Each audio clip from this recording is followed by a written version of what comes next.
a venue that can maybe seat eventually 100 and then 150 or 200 over the next few years, and that's going to be the main issue as to where to find those venues. Yeah. So Yeah. we'll start researching from Yeah. now. Yeah. But just out of interest, how many of you are actually from Nova Scotia? Okay, so probably Only participate if you're coming back again. 1/3, maybe, would it be? Yeah, around a third. 6, 7, 8, 9, 10, 11, 12, 13, 14, 15, 16, 17, 18. Yeah, close to a third. Yeah. So most of you then, how many are from Canada altogether? Right, so the majority of you are from Canada. Maybe raise your hand if you're not from Canada. That will be easier to count. Okay, 1, 2, 3, 4, 5, 6, 7, 8, 9, 10, 11. Yep. Okay. So that's 50. Yeah. There was 70, nearly 80 booked. We have people not come, obviously, even when they book. I must say but this event is the least amount of no-shows as well. Yeah. So that's good. Yeah. Yeah. If we can use just mics in yeah. this discussion, so Mary and I can listen to it again. Okay. Would you consider presenting in 2 places in Canada? It depends how hard it is to get to the second place. Yeah. Because the main problem we're having is the more we move, the less time we have with people. So, Yes. and we basically lose 3 days every time we move. You have a day going, a day coming, and then a day to Sort of shop set and up. set up. And all that then there's pack up as well, Yeah. depending on how much. And that is as then well. if we do a 3-day event and we got to set up for the event, there's no time for us, Mary and I, at all to do any feeling or anything else. That's kind of why I'm asking you about where it's convenient to access, because we want to make it good for you, but also good for us. So Yeah. if we go to a place that's reasonably convenient for everybody, then we don't have to move and people can easily come to us. Yeah. Yeah. The good thing about being near Halifax is that people from international people can get here relatively easy. It's on some routes, flying wise. Obviously, the only other real options would then be, say, something like Toronto or Vancouver. You're from central Canada, aren't you? I am. Yeah. I'm just a little bit north of Edmonton, and I have 40 acres. Yeah. And I have perfect accommodations for it. Yeah. Right. Yeah. And in Morinville, they have a building called the Cultural Center, Yeah. where you have it's a professional setting. Yeah. So you could have 600 people, or Yeah. you could have 200 people. Yeah. The issue is how hard it's to get to for everybody. How many people have to hire vehicles to get there, and so what we're trying to do when we assess the location, there's a number of things we assess about the location. The first thing we assess is the venue itself, whether it's got comfortable chairs, it allows us to plug in our own sound systems, that it's not too much cost per seat for people to donate to. Yes. We're normally aiming between sort of the 10 to 20 local dollar range per seat per day, because we feel that's sort of like a reasonable thing we can cover with donations. The other things are, we also consider things like accessibility for everyone, not just for the locals. Because if we are accessible to everyone, see what we're considering next year potentially is that because this trip's been so difficult to go country, and every week presentations 3 days. What we're thinking next time is that we sort of have 2 countries only or thereabouts that we visit each time we do the round the world trip. So what we're considering at this stage is we do it around the world every year, and we travel for 3 months of the year rather than 4 months. But we only spend those 3 months in 2 locations, so 6 weeks in each location. And then the next year, we sort of choose 2 other main centres. So what we're thinking of at this stage is like next year, we're thinking like something like either Portugal or England and here. Now, that would mean then that people in the US would need to get here easily. Because there's like nearly 200 or more people booked in the US, This trip, yeah. this trip. And if many of them decide they want to come, then it needs to be easy for them to come. Does that make sense? Yeah. And there might be, let's say, of those 200, there's 240 or something, 30 booked in the US this time round. If they are missing out a year, many of them might decide, they might want to come up to Canada when we visit Canada, and then many of you guys might decide you want to go down to the US the following year when we visit the US. And so we've got to allow for the size of the venue to cope with the numbers of people that might rock up for those times. Does that make sense? And also that's why we're thinking about somewhere with an airport, like Halifax, for example, Somewhere has more an central. international airport. Yeah. And the least amount of hire vehicles needed, and like all that, because that just adds to your costs. So just saving money for us is not the best Love option, considers 'cause everybody's love needs to resources, consider you know. your costs Yeah. in amongst to what's going on. So the more people who are travelling, the more difficult it becomes with things like hire cars, accommodation, and all those other things. So it has to be somewhere relatively central and relatively close to a location where people preferably don't have to hire vehicles and things like that. Did most of the Canadians who are here drive if you're not from right here? Yeah. Did all of you drive? Or did anyone fly? Did anyone fly?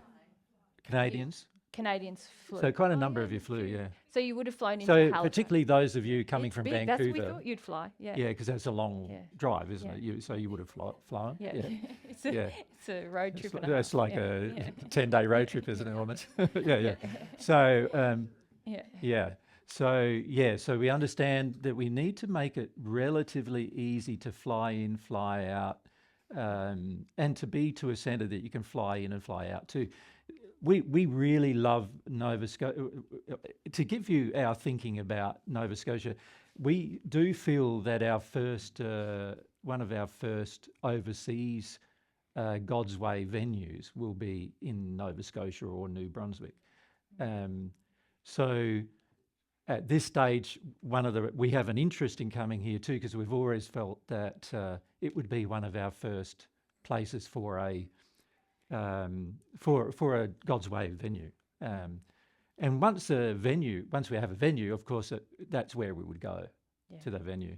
And that would also negate needing to hire, a venue venues and even equipment and and stuff. We equipment could and all sort of these have kind a of things. base there that's set up. And also, if we build the venue properly with just like a accommodation, a little kitchen, then we can actually stay there while we're there as well, and we can meet with people anytime. Yeah. And that's our sort of longer term goal. Now that's going to take quite a number of years to achieve, probably the next 10, in the sense that finding people who are going to look after that is who have the right spiritual condition is really the important thing.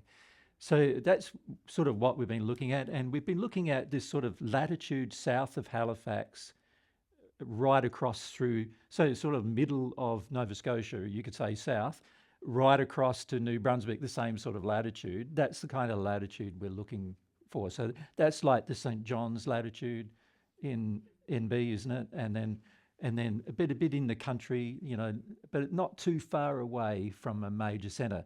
The issue we have with New Brunswick, of course, is that it's much harder to get to it with flights and things like that. You've got Especially to internationally. You've got to go international, and then you've got to get a little plane and go to the St. John's Airport, basically. And so that makes sort of New Brunswick, even though we're interested in that area, makes it harder to access. Whereas here is a lot easier to access because you've got Halifax as your main centre, and pretty much you can fly into Halifax. You guys mostly use Air Canada or something like that, do you? Or, WestJet or something. Yeah, and WestJet has some European directs to Halifax, and it has some US directs to Halifax, and it also has some, like the other side, domestic, doesn't it, directs to Halifax. And drive into Nova Yeah. Scotia. Yeah. Yeah, maybe fly to, well, Philly's about a day's 12-hour drive, isn't it? Toronto's, Maine, yeah, Maine. Maine. Maine's the most northern. But I don't know if there's any major airports there that are on major routes either. So this is what we're trying to work out. From St. John to here? To here. Ah, okay. Yeah, so Yeah. people can drive. Yeah, Can drive. yeah, yeah. Yeah, okay. Did you? Did it straight, it would have been about 14, 15 hours. Just use the mic. You've actually literally got it. Yeah. Yeah, yeah. I drove up from Jersey, and if I did it straight, it would have been about 14, 15 hours. I broke it up, though. 8 hours to Maine, Bangor, Maine, and then from Bangor, Maine, it was about 8 hours here. Yeah. No worries. And you, took the ferry. No, No. no, that was an option. It Yeah. was, honestly, it was about the same distance both ways. But you drove up through Maine and then sort of the loop down through Windsor, or did Yeah, like I went up and then Yeah. and then Yeah, down. Yeah. Yeah. Yeah, so the issue with these smaller towns is they're not going to have big enough venues if 300 people rock up. Does that make sense? And they're also not probably going to have accommodations that are easy to access for that number of people. All right, we've got some hands. So, Ted, if you go to Sarah, and Yeah. then we come to Kevin, and then we'll come to Leslie Yeah. afterwards. Yeah. Is it a priority to have accommodations on site? So we will be looking more at like a conference center in a hotel, which would have. It's very convenient when there's that number of people. Yeah. When people are coming from yeah. internationally, if they can stay where it is, they usually don't have to hire a car then. Okay. And the If- people who want to stay for 2 weeks or 3 weeks, they could still hire a B&B or something out of town and still get a hire car if they wanted to. And what we're thinking of is we run 2 bigger venues, like back to back, like so. Sort of like So we arrive yeah, within a week or so. We run weekend. 2 back-to-backs, one weekend and the next weekend, something like that. So if people want to stay for 10 days and get the 2 back-to-backs, they can. And then after that, And then in the week after or the weeks after, we might do other other more smaller more things. informal things. But this Yeah. would be like probably a 2-day seminar, not a 3-day one. Maybe 3, maybe 2, we're not sure yet, Yeah. but yeah, And then a 2 to 3. another 2 to 3. And how many kilometers in the distance to the airport would be helpful? for Well, everybody? if you can do airport transfers easy enough, then within whatever that is. Now, I know in Halifax, your airport is Quite far. it's quite far from Halifax in a way, isn't it? You're going to need transfers anyway. And also, it's about With within same the distance- range around airport, Stansted, the airport, you've basically got 30 k's around it. You can almost get Yeah. like B&Bs and Yeah. like, there's all sorts of options, isn't there?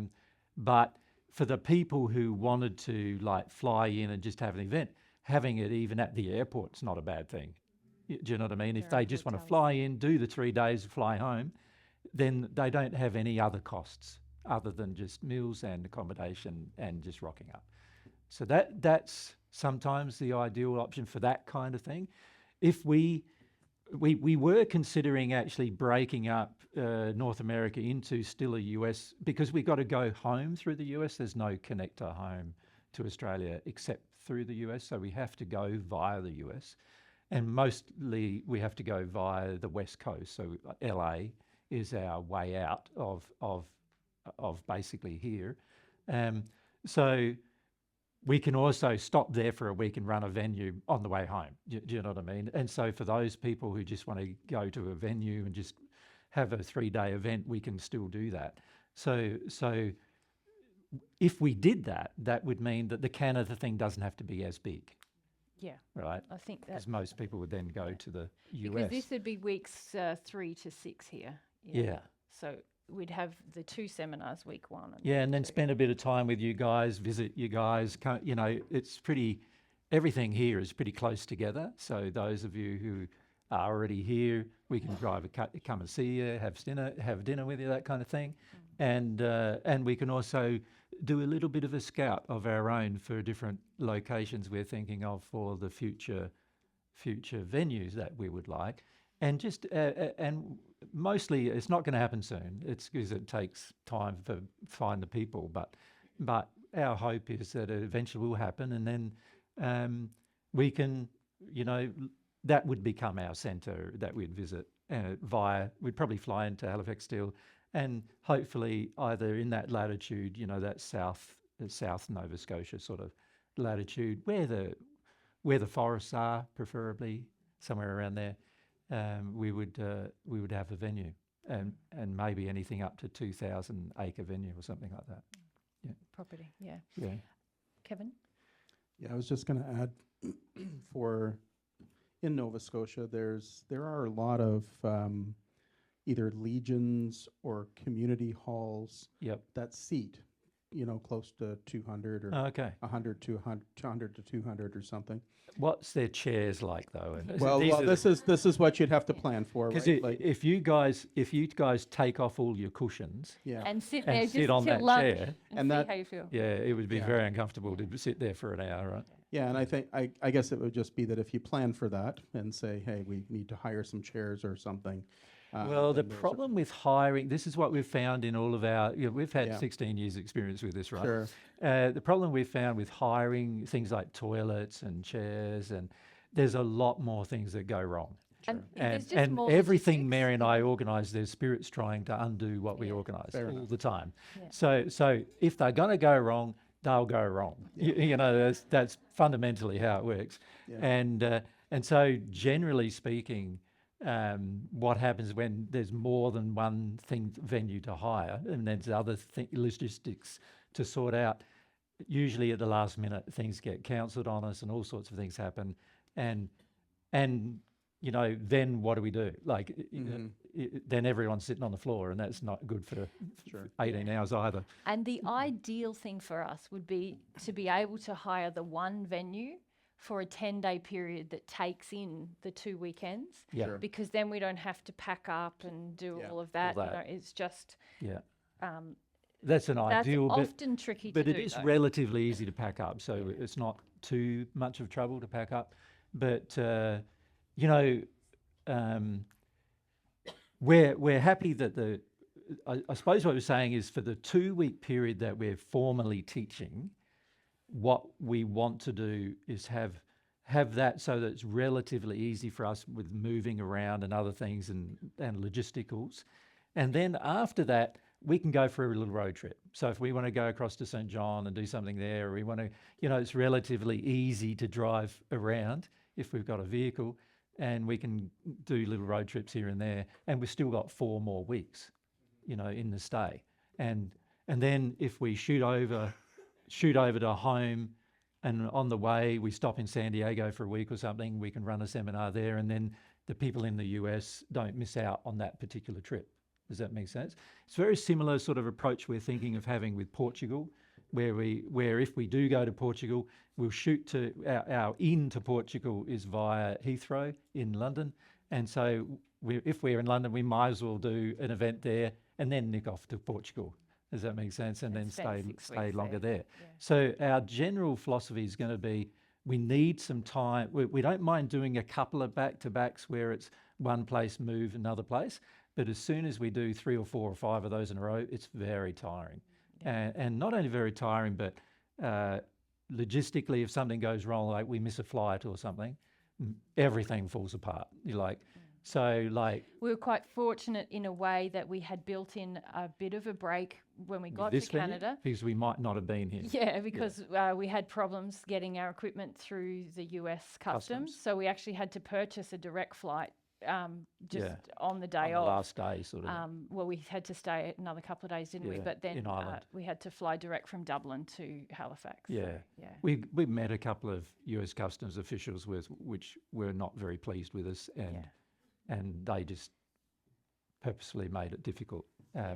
And as a result, things fall apart, So, and if we had a booking that weekend, Yeah, we Right. would have. then we would have, all of you would have had all of your arrangements, and it would have all been cancelled.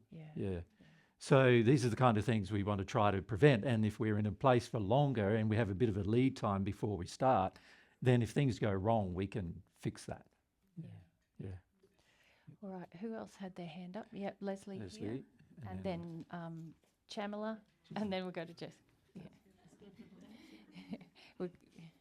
I just wondered if you were thinking about earth changes at all and hurricanes in 10 years in Halifax.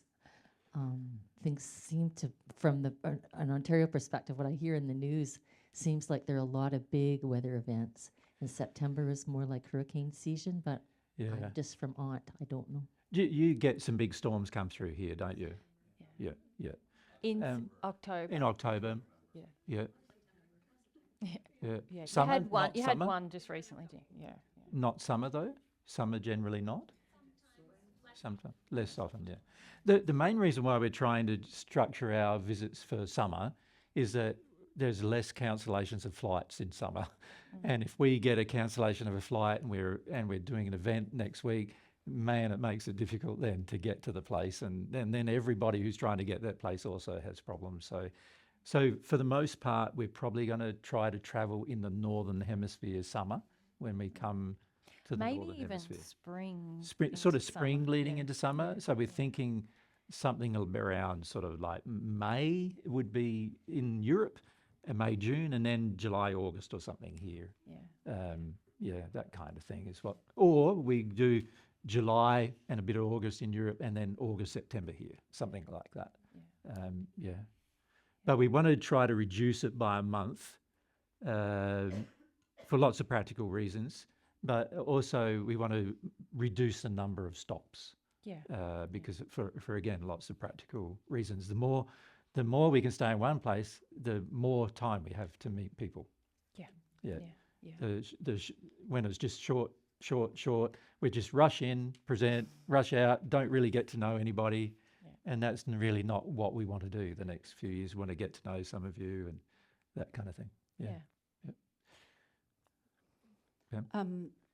You might not find it in your search on the internet, but because the airport is outside of the city, there's actually lots of very inexpensive shuttles into different hotels and things. Right. okay.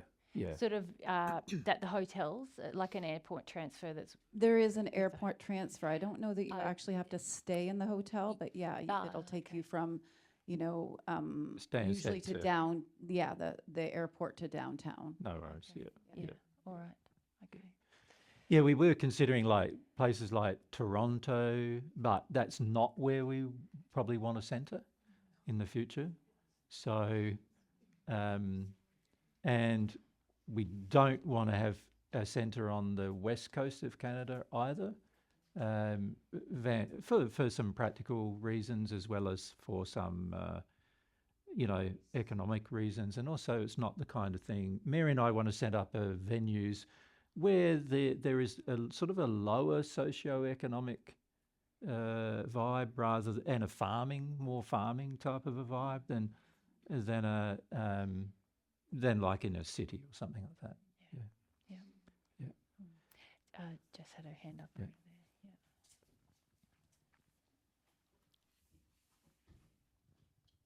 So I really think you need to, while you're here, go travel to Wolfville.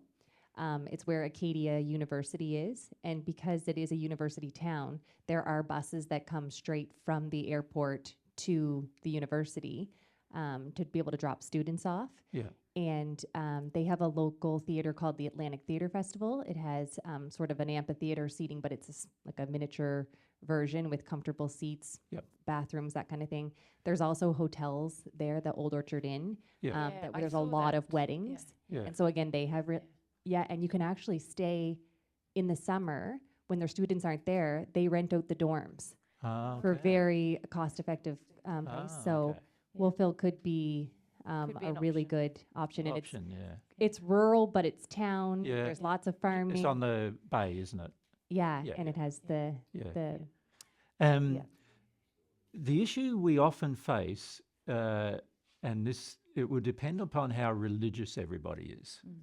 Actually, Wolfville is probably the most. Very really. Secular, No, religious. I don't know. I Religious. would say that Wolfville is not as much because yeah. it's kind of the melting pot area of the Yeah. valley. There's 'Cause it's so students. many because they're students. There's so many different. Yeah. I would say they're probably the most open. In of all some the valley places, areas. though, you would think like Brussels is open, right? But we had 70 venues council Or just be- knock us to back. knock us back because of who we are. Yeah. Wow. Yeah. So I think once we're in an area and we rent something and people know us, you sort of know us, and and they know we're going to treat their venue well, and there's not going to be And too much trouble. there's not sort of It depends how much trouble the media stir up as well. true. Yep. Yeah. So in Ireland, everyone was very friendly and at the venue, and But the media but the stirred up some media trouble, got in contact with them, and then they were very and then they wouldn't wouldn't even talk to us. wouldn't talk to us. Yeah. They're people who rented us the venue. So Yep. yeah, during the event, which was awkward. Yeah. Yeah. Yeah.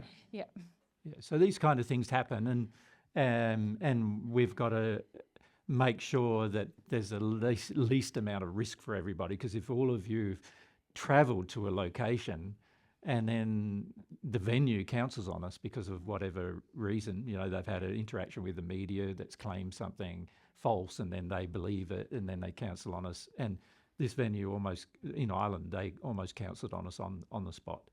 Yeah. So, when that kind of stuff happens and everybody's travelled, then it's, what do we do then? Like that, we've got to have sort of some options as well available in the location. But we are actually thinking to do some driving around while we're here, look at different things. I had earmarked the old Orchard Inn to look at while we're here, and also in Windsor, Yeah, so that the was hotel Wolfville, is it? yeah, Wolfville, yeah. Are you from there, Jess? Yeah. Yeah. And you're from there, Lisa, aren't you? Yeah. And you ladies too.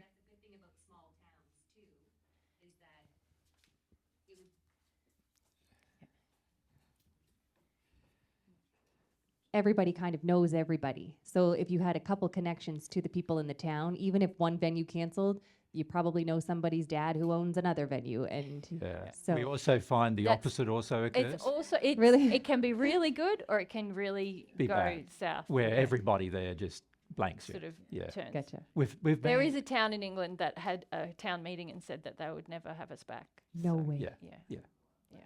Oh my. And nothing really raucous happened at the No. event. nothing at all. Nothing. We just talked about spirits and spirit influence, Yeah. and it got around the town that we were bad news. So Yeah.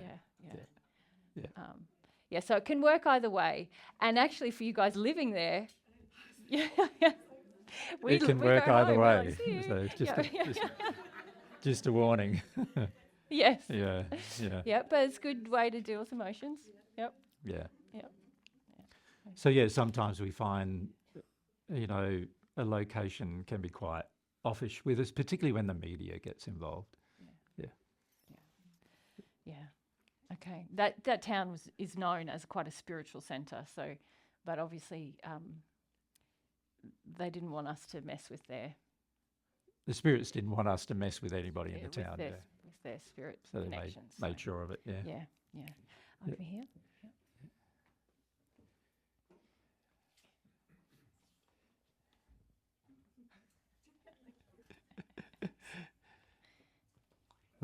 What can we do to help all this situation? Like pray or Yeah. do something in A that? lot of times it's Yeah. about just being open about the fact that you're not in a cult, and that Mary and I are really just public speakers, aren't we?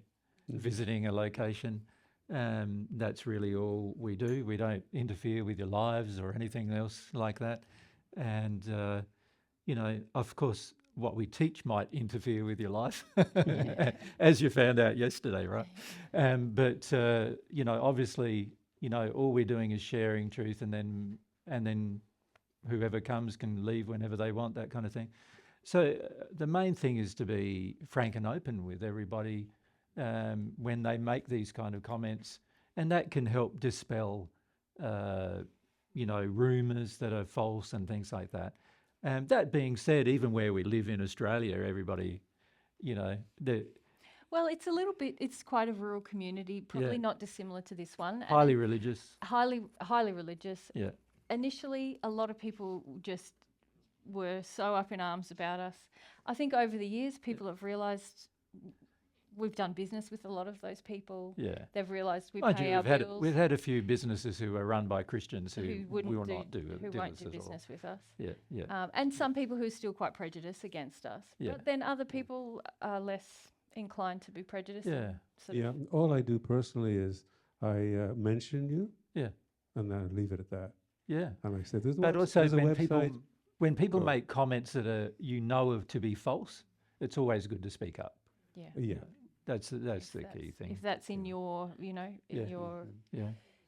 like where you're present and something, Yeah. an untruth's being spoken about anything, Yeah. the right thing to do. But is the to biggest speak up. positive thing is, as your Correct. lives change and you Yes. become more loving, obviously people will feel attracted to that. Yeah.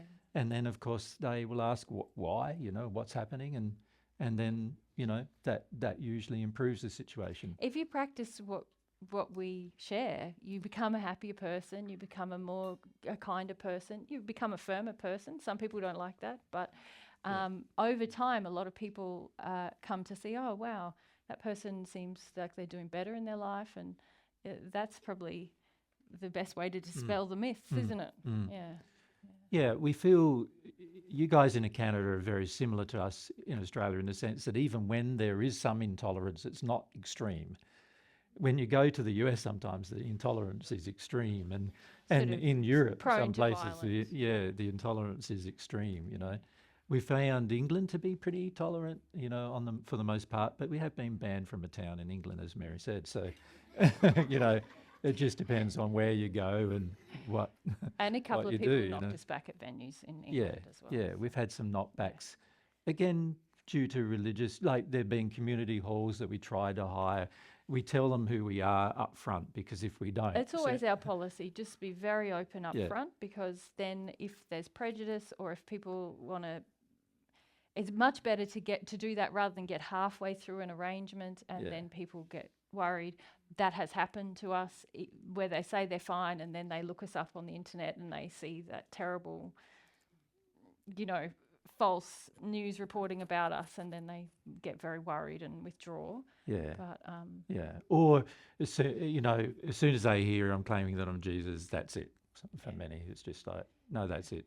And if there's like a religious person on the board or whatever, then you know they make a big song and dance about it generally, and then that's it. You know, we don't have those venues available, so it's not as smooth sailing as you guys think when it comes to setting up things. As you can imagine. And that's in pretty much every country we've been to. We've had some, sometimes we've had whole audiences just walk out, like, so where you start with 100 people in the room and end up with 7, that kind of thing.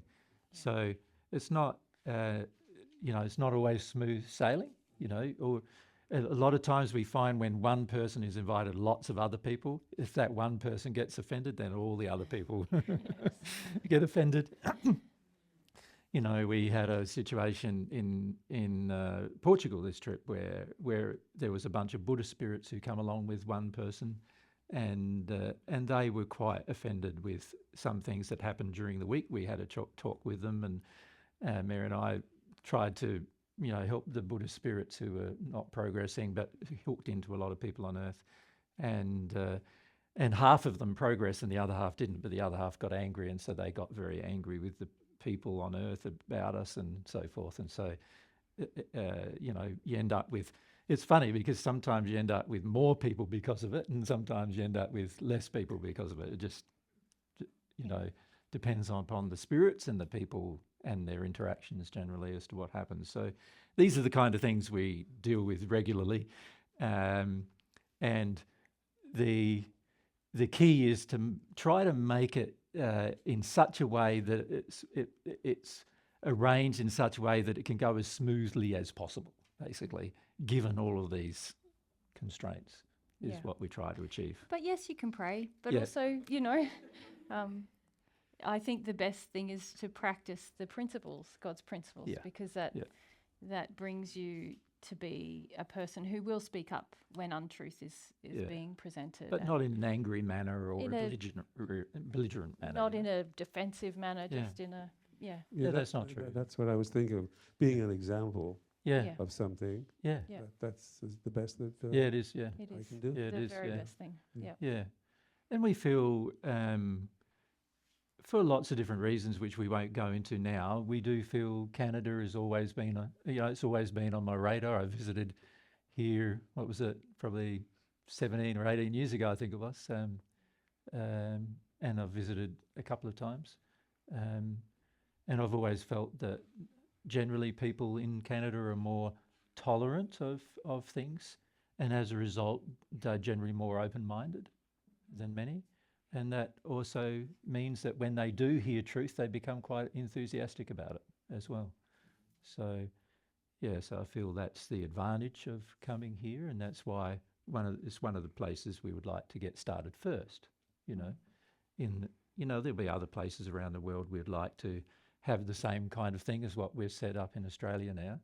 But that's going to take longer time, given the spiritual condition of different countries and what's going on in those countries. Yeah. Alrighty.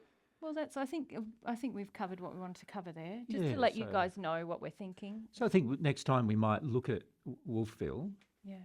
and if that sort of doesn't come off, then maybe we need to look at something closer to Halifax. Yeah. And what we've found sometimes is that people who make business arrangements and who want to have business, generally they are more tolerant of what goes on if the media gets involved or whatever. But the people who make arrangements, like more personal arrangements, if the media get involved, they get very challenged generally. And most people get frightened of the media. They're frightened of, the media are generally bullies, and most people are quite frightened of them. And so we find venues who want to maintain a reputation are not always good to go to, because if the media gets involved, then the venue thinks that we're tarnishing their reputation by being there, and just it gets a bit tricky after that. Some venues, they're willing, they know that we won't legally sue them or anything like that, so they're perfectly happy to counsel on us even halfway through an event. So, yeah. Okay, so we might look at that, we're still thinking probably Halifax rather than Toronto or some other place. Yeah. Will be our, because like I said, we're interested in the location in terms of the future as well. Yeah. All right. Anything else on that before we move on to the next thing? No. Yep. Okay. We thought we just wanted to give you guys a little taste of what we're doing at home as well. I know some of you have probably watched the presentations already on this trip where we've talked a bit about it, but so we won't go into it in depth. But we did want to mention God's Way Limited in Australia, which is an organisation that Jesus and I are founding members of. It's a not-for-profit organisation, and the part of the purpose of that organisation, you're making room for me here, is to give people, primarily at the moment, is to give people the opportunity to come and experience what it's like to be in an environment where everyone, from the managers to the workers and everyone in between, the kids, everyone, is in an environment where we're trying to uphold the principles that Jesus and I teach all the time. And a lot of people who come to visit find that to be a very beneficial experience, especially to be around so many other people who are trying to do that same thing at the same time. Because as you must find in your day-to-day life, there's not many people around you who really are interested in what you're interested spiritually. And so it can feel sort of like, oh, what is it like to be humble in this environment? Or what is truthful here? And obviously you can find those things out on your own in your relationship with God, but it's fun. It's fun to be all together and try to figure that out together. Lisa, you wanted to? Also, I find with the kids too, there's this pushback of, well, no one else does this. Why are we doing this? Like that's what I found recently. So that would be nice to see, I guess, if we're in an area where everybody's doing it. There's more of examples. Yeah. And also being around parents who are also trying to parent in harmony with God's laws. But in terms of the physical work that's happening there, no one is paid also, I should say, in that organisation. So everyone works as a volunteer, even the managers and everyone who's got a role within God's Way is a volunteer. including the board and the managers and everyone.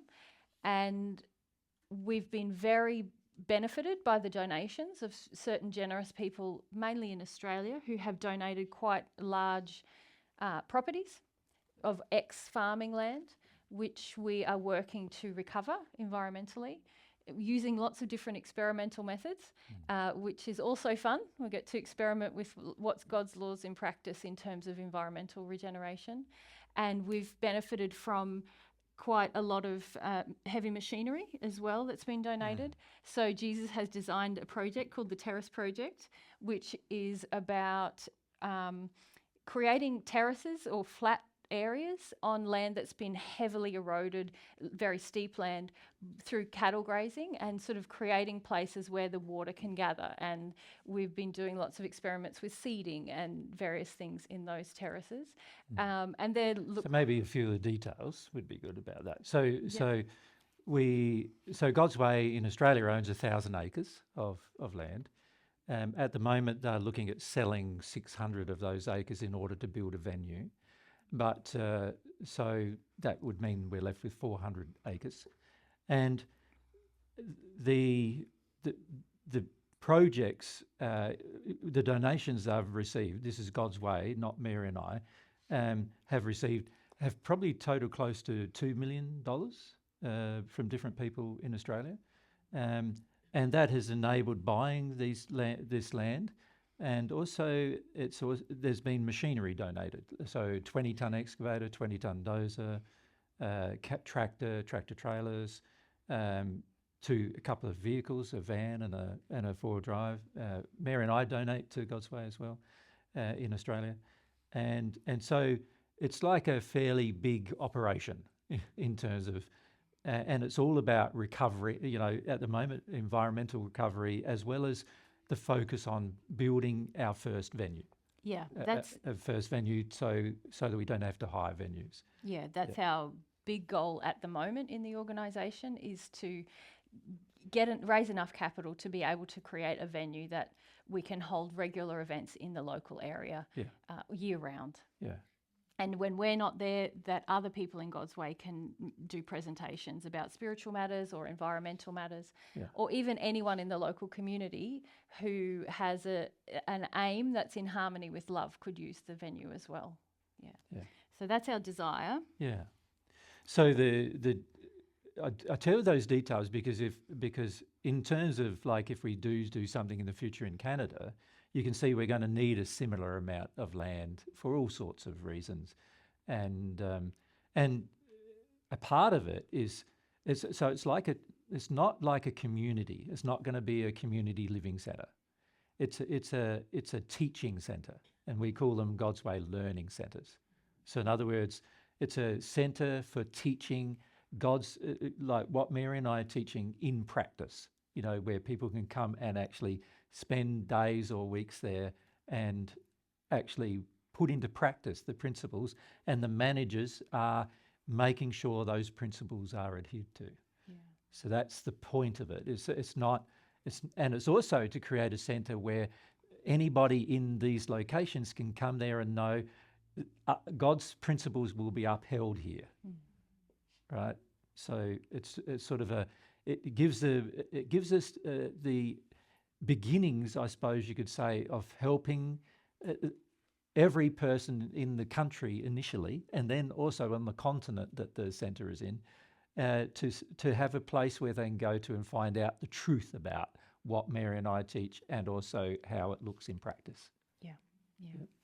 And the reason it's not a community or a place for people to come and live is that, as you know, we believe very strongly in the principle of personal responsibility, that God requires each of us to be responsible for our own living arrangements, our own relationships, and all of those things. And many times people want to join a community because they want to avoid responsibility for some part of their life, and they want to go somewhere where responsibility will be shared with other people, or that they can escape the world because the world is not nice in their estimation.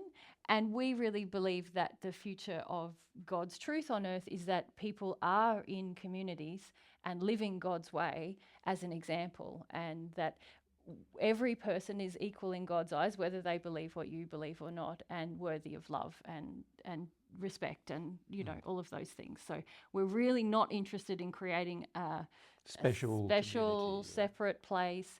We have the activity days, we call them humility and practice days in God's way, and they're really just so that people can gain experience of what does this feel like and how do I practice this practically in my life. So yeah. Kevin?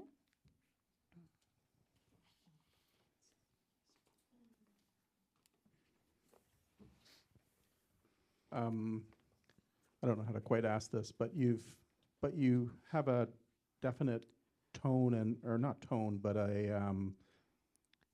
like you have your teaching that it's the teaching of divine truth that you are wanting to create in these God's Ways centers. Yep. But I've also heard you mention in the past that sometimes there's a challenge with, you know, kind of other people taking it on, you know, kind of getting into egos or other things that come up. Yeah, this is why it takes a long time for us to find the right people to run the centre. And we really can't run a centre unless we are certain of the people. Yeah. You've got to be really solid about, like the people who are currently running things back home for us. Some of you may have met them. It's Cornelius, who we've known for 2,000 years. And then of course there's two people who are in their first incarnation, Phoebe and Eloisa, and we've known both of them for quite a long time, like 10 to 12 years, maybe 15 for Eloisa. And we know and have been able to measure their dedication to grow God and to live their lives in harmony with God's way. And we've seen that in practice over and over and over again. And we know they've received God's love. When we say we know it, you know, obviously it's easy for us to know when somebody has, but these are important things that we consider when it comes to who's going to run the centre. And the people have to be so dedicated that they're prepared to live life the same way Mary and I do, which means they live by donation too. They don't actually have any form of income other than what people donate to them to live as well. And so the God's Way organisation, it's a member-based non-profit, and that organisation does not need to provide wages to anybody. And so everybody is self-sufficient who is operating inside of the organisation to help the organisation. So as Mary pointed out, all the managers and directors don't earn a wage, which is unusual in most non-profits. And that may not always be the case, but we think it probably will at this stage. And the beauty of that is that each of them then need to work through the same things Mary and I have had to work through to get to that stage. And also you start to see the sincerity of people and there's not a lot of glory in it, trust me, at the moment. You know, when Mary and I are there, there's like 30 or 40 people come along to their days. But when Mary and I are not there, there's a lot of insincere people. And so when we're away, oftentimes there's only like the three of them and maybe 4 or 5 other people helping them. Yeah. You know, and they're doing... At the moment, they're building a huge water collection shed. 150,000 litre Pretty water much collection the three shed. of them, yeah. Just the three of them. A couple of helpers, maybe. And still running the organisation, still paying its bills, still doing all the accounting and all the legals and still doing all of those things. It's a full-time thing for them. And, you know, we when we're travelling, we have regular meetings with them just to help them out with decisions and so forth. And it's a full-time thing. It's not like, and it's not for everybody, you know, obviously. But that's the kind of people we need to run a centre, and we need to be absolutely certain of them. Yeah. And what we find with most people is that until they've had this regular contact with Mary and I over years and years and years, they really don't understand their sin very well, and they really don't understand how, you know, angry and bitter things could be turned in a moment. You know, they don't really get all of that. But these people have gone through all of that, and they've been front and center with media at times, and they've had to be, and things like that. So, they've had to go through a lot of tough experiences to get the skills and also develop the desire they have to run the centre. A lot of people, when they first hear Divine Truth, it's like a kind of like a personal development, self-help engagement for them. I'm in pain. I want my life to be better. Sort of. So I'm searching thing. for something. I'm searching, and that's not invalid. But when somebody becomes really sincere and has received God's love, they understand. No, this is sort of my future, but My also, everlasting future. Yeah, Jesus and I could fall off the face of the earth, and those three would still be wanting God in their life and wanting God's way, even beyond the point that their pain is gone. That it's something that they believe is worthy of their life, if you like. Yeah. And that the sharing of this is worthy of their time and their effort and energy. Yeah. And so that's something that goes beyond just help me to. I want to share the benefits of this with other people through my personal life, but also through my work and through my actions. So that's really what's required, isn't it, to be someone who's going to run a learning centre. Yeah. So any sort of ego or pride or arrogance, Selfishness. Equality. Yeah, Yeah. equality through Yeah. the board. Yeah. Yeah. Yeah. All right, thanks. Okay. Yeah. All right. So maybe Well, just for the sake of what's happening in God's Way, maybe list the God's Way website. Yes, that's what I'm So thinking. that you can actually subscribe to God's Way in Australia. There's a blog that you can subscribe to. There's regular posts that happen every month. They have pictures of all the projects that are going on. If you are interested in being a part of something like that in the future, it's a great way to get educated about what's going to be needed, Yeah. in terms of physical practicalities, but also in terms of spiritual development. Yeah, and there's some great information on the site already about different projects and different things that have been happening. One of the things that everybody who comes for the first time does is this weeding of this plant called Mother of Millions. And there's a great post on there actually about the principles involved in that and what it's like to participate, and some pictures and stuff. So just little things like that to help you get a feel of it, of what it's like and what it's about. Yeah. But we also want to mention those guys because they are sort of holding the fort down while we're away, and they're really putting God's principles into practice. And so, and one reason why you haven't seen much of us in terms of visiting for the last 5 or 6 years is because most of our time and effort's gone into getting that established. And now we feel quite comfortable with where it is, and we're quite comfortable with the skills of the people who are now involved in running it at a day-to-day level. Mary and I, that releases Mary and I to travel again. Does that make sense? So that's one reason why we're travelling again, is because for the since 2016, we've been trying to set up. It's taken 8 years to get that sort of established, and it's been hard work. Like lots of work to do. Yeah. And lots of structure to set up, and at the beginning there was no properties owned or anything else, and generous people came along and donated those particular things. And this is what will happen in any country, we feel, if the motive is good. If everyone knows the motive is good, and the motive of the individuals involved is good, then of course people are happy to participate and share whatever they can, resources, time, money, and there's many people who come who don't have any money, but they help out with their time, and things like that. So, and this is the beautiful thing about it, is if something is done with sincerity and love, sooner or later groups of people will start recognizing that. And you think of all the negative media attention Mary and I get, and yet these things are still happening. So that indicates, doesn't it, that there's groups of people who are not so outspoken with the media and everything, but who do believe the principles that we're teaching and want to help in some way or another. Yeah, for sure. The other things I thought just quickly to mention before we move on to your questions is how to stay up to date with what we are doing.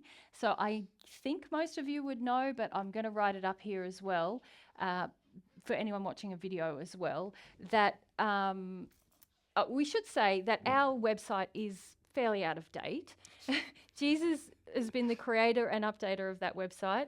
And as he's just said, he's been extremely busy with other projects the last 8 years. So we've really reverted to using what used to be my blog as kind of the place to update everyone on everything. Kate, our dear friend who passed away last year, was working very hard with Jesus to create an updated website. And I've seen the initial stuff they did. It's beautiful. But unfortunately, until another programmer comes along who wants to help with that, it's probably not going to be launched, is it? Well, it depends on one of two things. One is having a programmer who I can work with personally who's living the same way we do, or buying some programmers in to do it. And buying the programmers in to do it, I estimate, would probably cost over 100,000 Australian dollars to finish off our project. It's an unusual project because we want about I don't know if you guys know, but we actually can make a copy onto a disc of everything we've ever done and give it to you, and the website and everything is included on it, and you can run it on your own PC without an internet link. And the reason why we want to continue that philosophy is in the future we see that there's a lot of poor people in the world, and they might have an old computer, right, some of them, or like a community computer that they often can use, but there's no way they're going to have internet or anything else to download or stream. They don't have any of these things. And at some point we want to reach these people, right? So having these websites that you can sort of offload and have them completely separate to the internet means that people can just have a disk that we send them, like a 5 or 10 terabyte disk that we send them with everything on there, and then they can play it in their local community, and they can have movie nights, and they can, so that the truth just becomes more available to them is the idea. And we should say on the upgraded website, there's a search function, because as you know, there's so much material. And what Kate and Jesus were working on is to be able to enter. There's a lot of work being done over many years on transcribing many of the talks. And so programmatically, they were creating a program where you could find the key words, because as you know, in some of those older talks, Jesus would talk about autism and the spirit world and so many different subjects within the one talk, and then you think, where did he say that thing about the thing?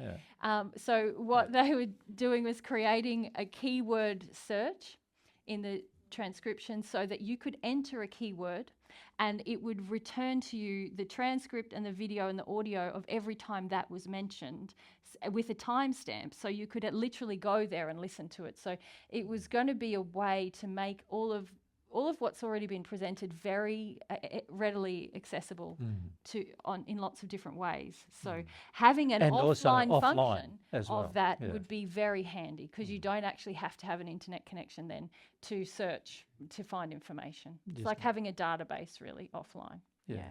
So that's our goal, and it's a very unusual goal, programming nowadays. Most people want to centralize everything back onto the net, and we're trying to decentralize everything away from it for lots of different reasons, practical and otherwise as well, but also because it's a great way of sharing truth with people who are poorer, who don't have fast links. And in the Western world, we're quite privileged, and most of us don't really understand how privileged until you actually go to one of the other countries that are not privileged, and you see the way in which people live. And at some point, we want to be able to share with them truth as well, So that's why we want to do it the way we want to do it. Yeah. But in the meantime, before that's all done, Mary.DivineTruth is where I put semi-regular updates. but certainly if we're going to travel again or something like that, it would always be announced there. Yeah. Also, there's a new link that Jesus has created for all events, which is event.divinetruth.com. And that's where you can find listings. We might change the booking system that we've used this year, but whatever system we use, it will be found at event.divinetruth.com, I should say. Event.divinetruth.com. Yeah, not at. Yes. Anything else you want to say about events, babe?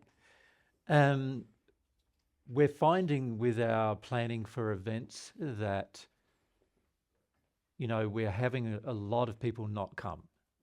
So they book a seat, and we then plan a venue big enough to hold everybody. And then we've had, in some places, a third of people not come. Yeah. So when we don't want to stop people from booking, and we also don't want to have some kind of monetary system where they're penalised for booking and then not coming. We don't want to do any of that. But we would just like to remind all of you and those of you listening to this presentation that it's very unloving to book something and then take away the booking from another person and then not come. Oh, And, it's also and quite often, even Mary sends out one week before, and 5 or 10 people cancel a week before. Now that should never happen, really, because they must have known before then they're not coming. some people book 24 hours. Cancel 24 hours before, Yeah. and really you would know if you're not going to make it to Falls Lake, for example. Yeah, way before then. Way before then. So there's a lack of regard for the planning and effort that goes into creating a venue and getting it all sorted. And then there's a lack of regard for the other people who might have taken your seat. Yeah. So if you book that late. We also don't want to get into the place of Cancel that late, sorry. Like getting a venue that's 1/3 smaller than we need.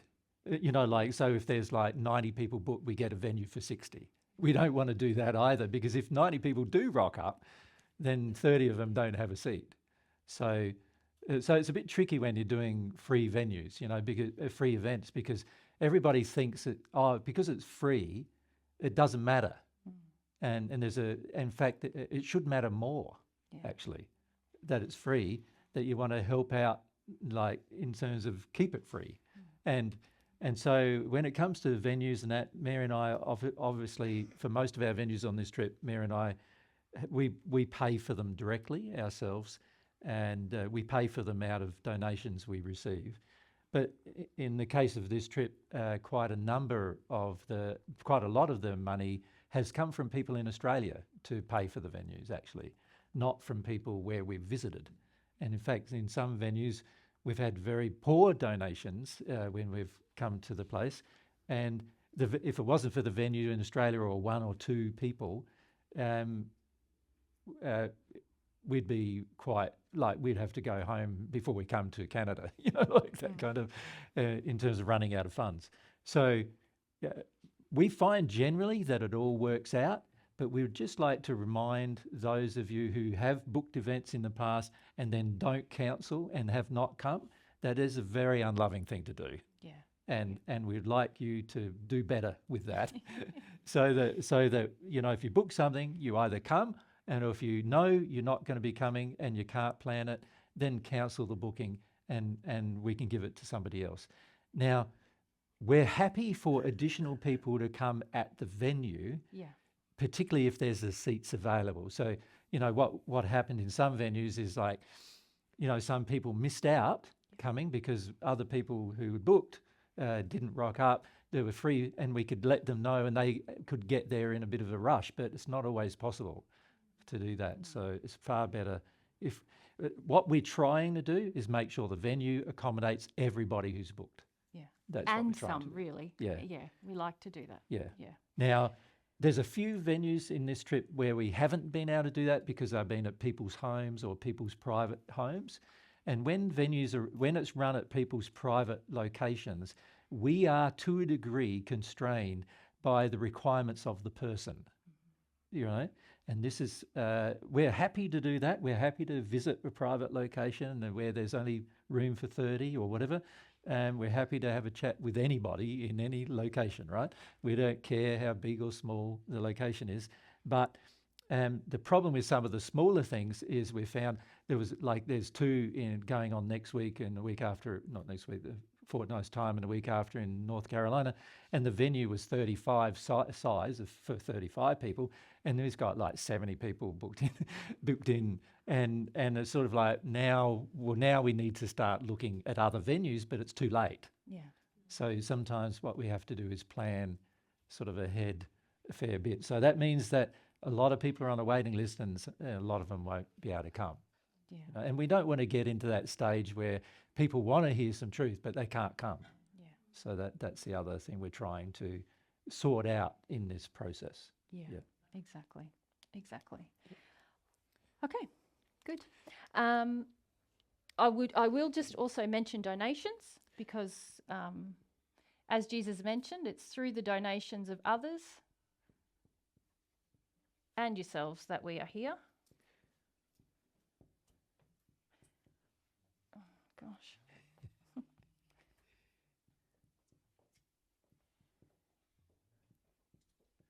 And there's now a direct link. If you do want to donate to us, you can go to donate.divinetruth.com. Now, there was a question about e-transfers. I guess in Canada you use e-transfers a lot. You use Interact, don't you? Interact. Yeah. Yeah.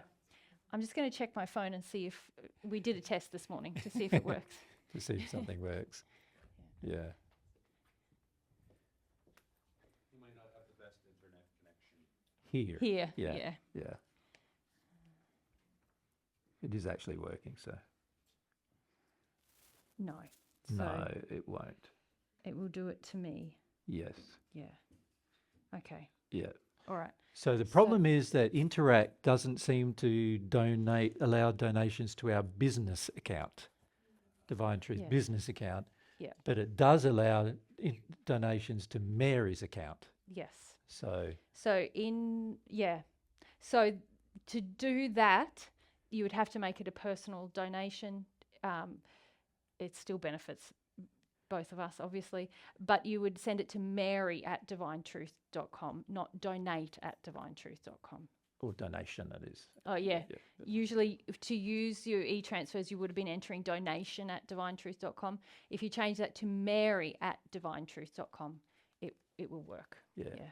Yeah. So we primarily receive donations via Wise, and Wise has been fantastic to us. We can talk to them. They sort out problems. They haven't been like any of the other places all around the world who have all these rigid rules. They're not suspicious of us right off the bat. And they've been very good with us the whole time. Now I don't know if that's going to continue, but we also have the ability to donate via a credit card too on the website. So you'll see that listed on that donate page. Yeah, if we just... Teddy, would you mind just sending the... Yeah, this is the updates. That's for the updates. blog, so that's a website. That's the website, mary.divinetruth.com. But to donate using the e-transfer is going to be Mary at Divine Truth, which is an email address. So we don't do that so much in Australia where you attach an email address to a financial transfer with your bank, but obviously here that is what's common, and so you need to use mary@divinetruth.com. Yep. Is the email. So we'll deal with your questions as you go. So let's. This is Just a quick question about credit card. I noticed maybe a year ago or less, I could go on and donate via credit card really easily, and then a few months ago I couldn't do that anymore. Has that been updated? We had a little problem with the credit card people where they blocked our credit card account because people were trying to filch money out of it. And so, but now I have changed it so that there is what's called where you got to choose just click a button that says you're a person, and now that's been changed. It's all working again. Now I don't know how long it's going to work for, but it's now working again. Make sense? Yep. That's all right. Yes. Yeah. I'm wondering, the reason why we use e-transfer in Canada is because the fees are a lot lower, whereas like PayPal, Wise, they take a bit of the money. Is it preferable for us to send an e-transfer to you? Or do you? Well, Wise is pretty good with fees, and we love them so much. We don't they take a very, very small portion of fees, but also how it affects us with Wise is that with most money that's donated, we also have to transfer it in Australian dollars before we can use it. And they actually have no fees associated with the actual conversion process that all the other banks have. And so sometimes we're losing hundreds of dollars in the conversion process that with Wise you wouldn't lose anything at all. So Yeah.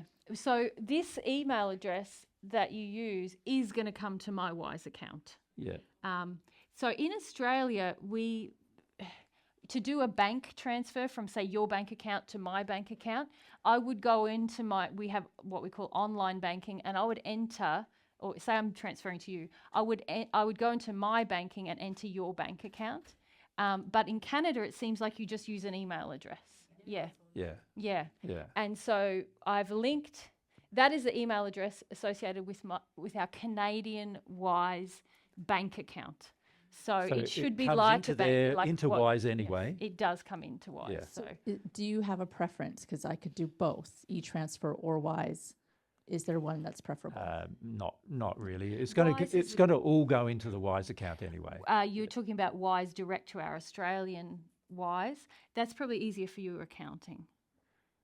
Not really, because I've got to do transfers anyway. Right. So Because this yeah. would come to personal and you have to declare it as business. So. Yeah, what with all the pretty much all the stuff now going to the Mary's account, I have to put into our business account anyway nowadays, because a lot of people get it all mixed up and it's all a bit of a mess actually, to be honest, and there's not much we can do about that. And so I have to work out the intention that you had was, see, if we know you personally, we can receive money as a gift. But if we don't know you personally, we can't receive money as a gift. So it has to be declared as income.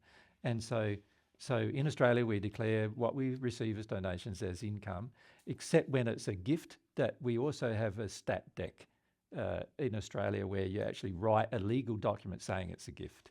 And we, that's the only way we can receive a gift really now in Australia.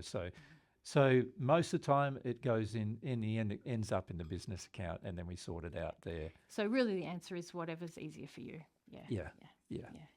So we want to make it as easy as possible for you to donate, and we try to do the same in God's way as well, make it as easy as possible to you to donate. And so the donations, what is ever easy for you, and we bear the consequence of it on the receiving end, you know what I mean? The only exception of that is cheques. We can't receive cheques. Australian banks have now cancelled all cheque transfers, international cheque transfers, processing of all international cheque transfers. So there's no such thing as being able to process a cheque anymore. So that we can't do that anymore. Yeah. Okay. If we go to Tim and Leslie. Yeah.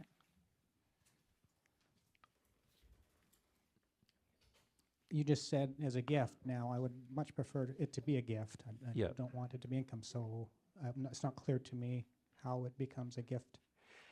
Yeah, what we do, and I haven't got this on the website yet, because normally people have just emailed me and said, well, I want to send you a gift, and we send them a document, which is called a statutory declaration, that has to be notarised by a legal professional. So like in Australia, we have public notaries, for example, and you can get it going signed or whatever. I don't know what you have here. Justice of the peace. Justice of the peace, we call them. Probably someone in your bank might do it, or I don't know. But it's a document that you'd have to send to me along with the transfer, and that way I can prove to the government that it's actually a gift from my friend Tim overseas, you know what I mean? Yeah. Rather than it being something that's specifically for Divine Truth. For Divine Truth, obviously there's different bank accounts. There's Divine Truth account. Yeah, Divine Truth is a business. It's a business in Australia. Mind you, we just run off donations, like we don't, and you can see all the statements on that same donation page of how it's performing. We've lost quite significant funds over the last 6 years, but that's because Mary and I prop up Divine Truth with our personal funds anyway, and we keep it sort of running. So in terms of like what we do publicly worldwide, if it goes into Divine Truth, it's sometimes better because as income, because then all of our expenses can be claimed as expenses. Does that make sense to you? Yeah, it makes sense. But you probably have enough income anyways, wouldn't you? Or no. No, I don't mean. No, there's a lot. I think there's a lot of presumption on the average. about 0.1% of people who listen to Divine Truth donate to us. So, so if you, that's one in 1,000 people. Now, sometimes it goes up to 1 in 100, so about 1%. When we travel, for example, it normally goes up to even maybe 10%. Yeah. You know, but then when we don't travel for a while, it goes back down. So a lot of times we're sort of quite reliant on generous people who donate a lump sum, and then that sort of keeps us tied over for a year or two, or 6 months or something like that. Yeah, I didn't mean you would have more income. I just felt to make a deduction, you just need enough income to cover the deduction. Yes, That's true. correct. Very And yeah, when we do these kind of trips, obviously we have a lot of outgoings, you know, like accommodation, travel, and all that stuff. And so a lot of times we prefer then, when we do a trip, that the income comes into Divine Truth to pay for all those outgoings. If that doesn't happen, then anything that's gifted to Mary and I goes to Divine Truth anyway. And usually if we have excess, that goes to God's way. Does that make sense? Like, so if we find ourselves, we got enough. In this trip, Mary and I actually, we've been trying to, one thing Mary hasn't mentioned about God's way is it doesn't have an office yet. And so we've decided we're going to gift our house and our studio to God's way as an office, right? But that means Mary and I then don't have a house so to live in.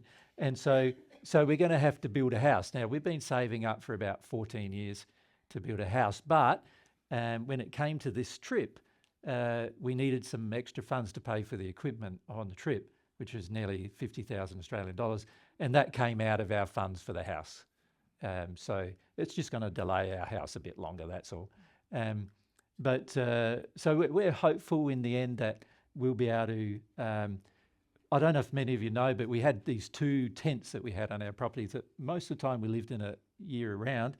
In Australia, you just got to live in a tent a year round and it'd be warm enough. It was a nice tent. Like It it's was got lovely. a floor. It's like a Yeah, it was a like sort a of glamping tent. Or yeah, a something. bit, maybe a third or half the size, a third of the size of this room, maybe tent, like not a little one. No. But they got wrecked in some storms. 2 of them there were, and I built those way before I started teaching anybody, but and so they'd lasted a while, but now they're both being repaired and everything, but we haven't had enough funds to do that, so they're still in a state where they've just got a roof and haven't got any walls or anything yet. And so we're hoping that if we can get one of them done when we get back home, that's where Mary and I will live. And then we can give God's Way the house for the office. And so then God's Way has an office. It makes a lot of good sense to give our house to God's Way because we built this massive studio next to our house. It's nearly bigger than our house, isn't it? Yeah. Yeah. The studio is probably, again, about half the size of this hall. But it has all of our data storage as well as our recording equipment and everything in there sort of set up. So for God's Way, it makes sense that they can access all of those facilities easily, but it's literally right next to our house. And so if we've got people from God's Way coming and going all of the time, that's quite interruptive to our living and our processing. And our house is really quite small. It's again about half the size of this house. So it makes sense to turn that into office space so that there's sort of a hub where everyone can come and do their work, and that we're just somewhere else on the property so we can have our own space and just come and use the office as we need to as well. So that's our rationale behind that. Yeah. We're not terribly... In the end, we want to gift our property to God's Way, and when we feel God's Way is ready for that, we'll be doing that. And because Mary and I, because we'd be travelling so much, and our intention is just to keep travelling, you know, in Australia, but also overseas, we don't really need a single place of residence except for just a few months of the year or 3 months of the year. So we're thinking we will just have a place where we can go home to rest, and then off we go again. Yeah. Okay. Michael, Leslie, you quickly first, sorry. There is something that the CIBC Bank in Canada, we have very few banks in Canada, so there may be people who are in that bank, has a global money transfer, which has no charge at all. And the information it wants is right on the Donate website, the banking information. Yeah. So instead of using a email, you use the banking information per se, and there's no charge at all. If Okay. anybody wants to talk to me after about it, I'm happy to. Thanks, Leslie. Thanks. And we'll just go to Mike. Are you sharing the audio files? The Audio files? Yes, I am. I haven't got them ready yet, because we've been week. I haven't had any time to edit, but I have been editing this week, as Mary knows, and I've just finished Belgium's, but I haven't uploaded them yet. But here at the home, we have a very fast internet connection for uploading, where last night I was getting like nearly 20 megabytes a second upload, which is very unusual for anywhere we've been in the world. And so this week I'm trying to madly get all of the audios up to now done and get them all uploaded. And you can download them from our sync server, which is called sync.divinetruth.com. And if you go / Oh, sorry. Yep. no, don't put any of that there yet. Yeah.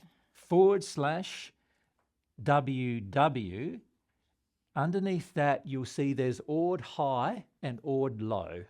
It might be 2024 first, and then ORD high and ORD low. So 2024 and then / ORD, and you can just click, once you go to there and you just click on WW, you'll see the next one down, and you just click on it like a website. There'll be ORD high, and our ORD high is used for people who have been doing the videos. They can actually download that, and it's an exact unedited, chopped up audio, just of the whole audio for the entire day for the event, and you'll see them listed per event. And if you want something to load onto your mobile phone or something like that, you go to ORD low, and in there there'll be MP3s that you can download and put them on your mobile phone, and they'll be a lot smaller, right? If you go ORD high, it's going to be very big files, right? 2 gigabytes to 5 to 6 gigabytes each, and obviously you can't put that on your phone. But if you go to ORD low, they'll be much smaller files, and they'll be MP3s, and you can download them onto your phone and play it on your phone or something like that. Does that make sense? Yep. So I'm hoping this week to have that fully sorted, but it just depends how much time I get this week. We are having meetings with people this week and other things going on. So, but I'm hoping before I leave Canada by the end, which is next Monday, that I'll have been able to get, there's actually about 26 or 28 files, 28 days of stuff I got to get sorted. And it takes me around about an hour to sort each day. So a bit more than an hour.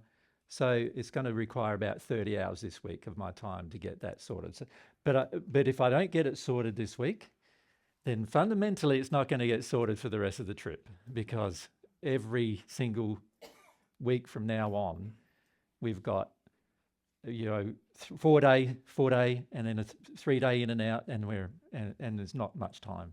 Yeah. I might be able to get to it by San Diego and actually get the rest up. If I can get, what I'm aiming to is get as many up as I can now, and then whatever is going to be left over is going to be left over to probably to either San Diego or when we get home. Okay, I'm going to leave that up and just flip the board, and then at lunchtime I'll turn it back, so if anyone wants to copy stuff down. All right. Okay, now we're just going to do 10 minutes of your we're not going to answer any, we just want to know what they are. About spirits, the spirit world, mediumship, anything in that theme. So hit us. All right. Why don't we just start with Jill, and we'll just work our way back. And next to you, we'll come to Virginia next. Yeah. I'm curious about spirit influence, how to recognize it. Yep. Yep.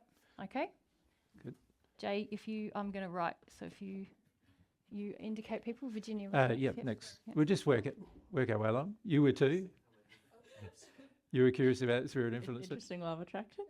I was curious about, you mentioned something about sand decaying and moving into the spirit world, and I'm really curious about matter and how it gets transferred into the Yes. spirit world. Okay. Yeah, I'm not going to go into that.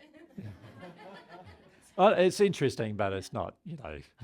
It's not. It's not significant for your It's eternal not significant for future. your Yeah, eternal correct. future. Yeah. There's a lot of things that happen in terms of decay of matter and how matter gets transformed into sort of like the spirit state used in the spirit world for matter. And suns are actually a great big engine for that to occur as well. So black holes are as well. So there's a lot of matter coming from the physical universe getting transferred into the spirit universe all the time. Yeah. And God's designed it that way so that the matter is all reused, and supported for. You think if this is I'm not no, this is as far as I'm going, but I'm just saying that it's an essential part of the universe growing. Yeah, and the universe You're allowed to answer, and the my love. universe You're allowed to. and the universe needs to grow because there's more and more people going to be in it, right? Yeah. Just loves God's truth on every subject. My guy. I am quite fascinated with all the technicals. One day, in the future, once we cover the basics, which I feel we haven't done yet, we might, have a chat with some scientists about how things work and things like that. And maybe one day that'll get all recorded and you'll be able to listen to it. You might not understand much of it though. Yeah. Yeah, go Lisa, and then we'll go to you, Virginia. Specifically on spirit influence, getting put to sleep. Yeah. That What's happening? What's happening? Getting shut down. Being shut down. Yeah. Yeah, could I? Yep. Okay, Virginia. Yeah. So I'm curious about how my sin affects spirits. how your My sin sin affects spirits. Yeah, good question. Affects spirits. Influencing me. Yeah. Yeah, and Yeah. you influencing them and them influencing you. Yeah, and I don't know if this is part of the same question or a different question. How then is that affecting like people that are close to me, like my sons, my granddaughter? Yeah, it's all How am I related. affecting them or the spirits? Yeah, good question. Yeah. Okay. We might start with that one actually. Yeah. Because it's on the subject of sin as well. Yeah. Yep. So let's come. Where's the mic now? Just if you hand it to each other as you go along here, and if we start, where are we? Why don't we start at the back? We on start the at the side back and work our way forward. Yep. Yeah. So. Yep. Yep. Pam. I have two questions. Yep. One is recently I experienced emotional processing and realized that it was actually some spirits that were really overpowering me, and it was a huge experience. And I'd like just more clarification on that and how to maybe discern or delineate. What's me? You What's know, the spirit? because it was What's like my own feelings? What's theirs? Yes. That kind of thing. Yes. Yep. Yeah. My feelings versus spirits. Yep. Yep. And you had another one? Yeah. Most of my interaction with spirits since I've been little is been more, I think, from natural love spirits where there's a transaction going on, and I have a really deep desire to communicate with my daughter in the spirit world. Yeah. I had an abortion, and I've been writing her story, and I feel really blocked. And Yeah. I'm hoping that maybe you can qualify the qualities of what it's like to, speak with somebody in love, and how to connect with a loved like one, how you to mean? connect, or an aborted child. 'Cause Yes. that's- Yeah. Yeah. Okay. Yep. Yep. So we're going to call that mediumship. We might not get to all of these, right? But No. We'll see how we go. Yep. Far away. My question is similar. Yep. In a way, I'd like to know if there are spirits that are affecting myself or others in my life in a negative way, and how I might be able to communicate with them in a loving manner to help them. Like what to how to recognize it. Yeah. Like what is the Recognize, like chaos in my life or other people's lives that are being influenced by spirit, and then how I can connect with them to help them, so that Yep. we help each other. I think. Yeah. Okay. Yep. So, how could we summarize that? We're going to say how to recognize spirit influence, how to help spirits who are influencing me. Yeah. Yep. G'day. If we go over. This is probably very similar to Virginia's question, but how is my sin affecting my miscarried child? Is your sin affecting your miscarried child? Yeah. Correct. Yep. Yeah. Mhm. Okay. Now we come here. About sleep, so I'm not totally sure it's exactly spirit world, but Yep. with regards to some situations I'm having at night and my daughter's having at night, Yep. I think it's spirit influence, but Sort I'm of not like sleep state experiences that Yes. cause you to wake up or yes, those kind exactly. of things. Seeing things in the room when I arouse. When you sort I of see, just at the time of waking. yeah, I see Yeah. a lot of people in the room, and I'm just not sure if it's my brain Yeah. as I'm waking or if it's actual spirits. And my daughter has a lot of. Anyway, if it's on topic, I'll Yeah. ask you more then. But No worries. Yeah. Okay. Yep. Yep. So come over here now. Yep. And on that topic, maybe insomnia as well, like how insomnia might be affected by spirit Yeah. influence. Not Yeah. wanting to go to sleep Yeah. or Yeah. being scared of going to sleep. Yeah. Not wanting to wake up. Not wanting to wake up. Being scared of waking up. Or being Children For wetting children the bed. wetting the bed, Oh, that yeah. kind of thing. Yep. Yeah. that And kind then also for my question around guides, so how to connect to our guides, and also specifically, like, because I have heard you guys talk about how to connect to guides, but Yeah. how to talk to guides, like what kind of relationship is that? Do I talk to them like a friend, but like sometimes I Yeah. get confused about what that relationship actually looks like? Yeah. Yeah. Yeah. It's a good question. We have answered It's a an lot of easy these question. questions in our travels, by the way, already. Yeah.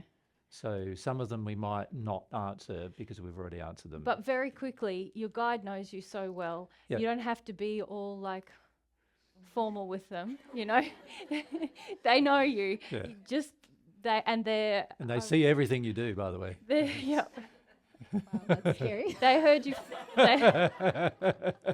They know you fart. They know that you know. They know all of your They know things that you maybe don't want anyone warts else and to all, know. right? Yeah. Yeah.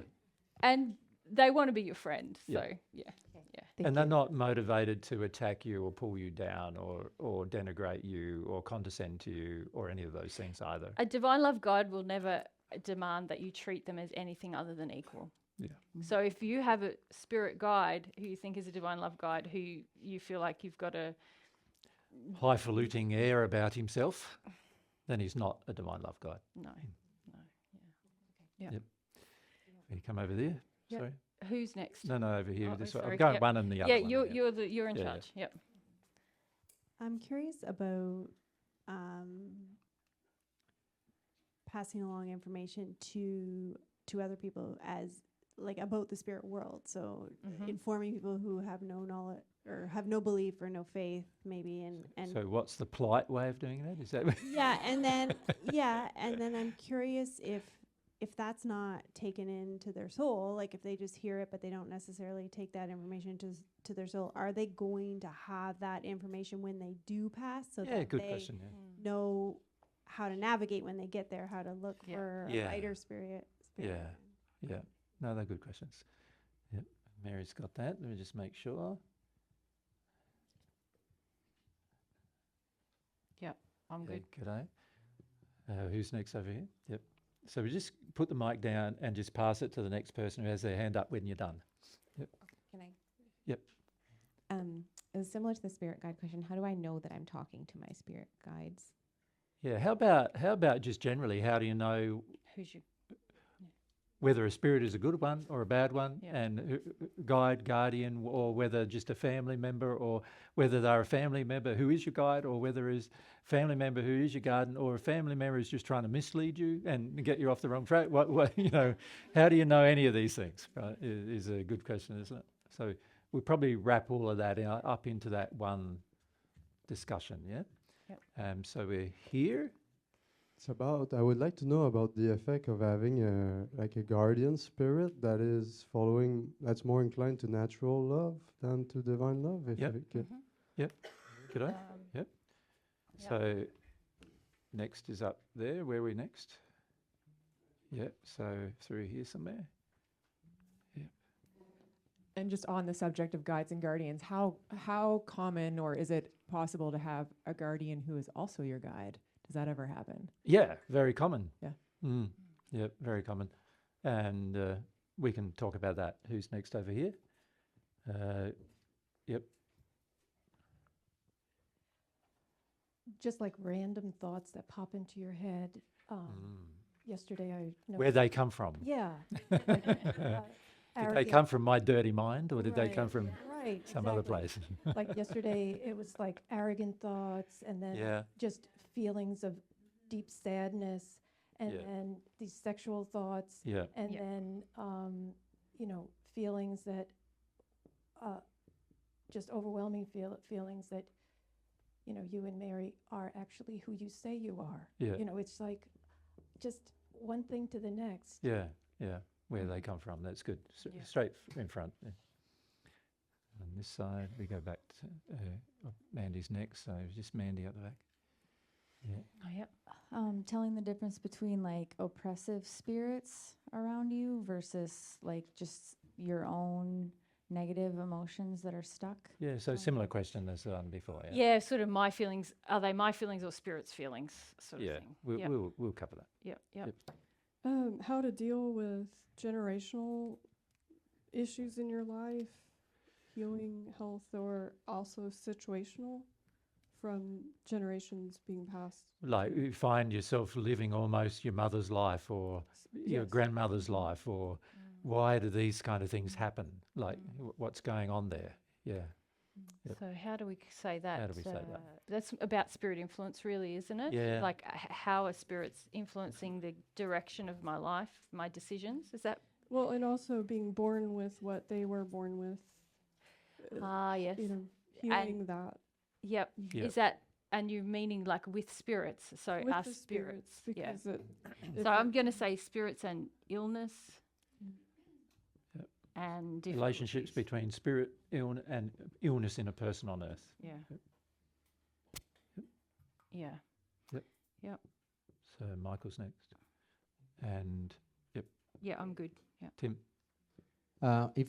If you could talk about if there is a way to help our beloved that are in the spiritual hell, like father, mother, and grandfathers that have never listened to the divine truth, never heard it. If there is a way now that I can talk to them about it. Yeah, or talk to help them in the progression of love. Yeah. Of receive the God's love. Yeah.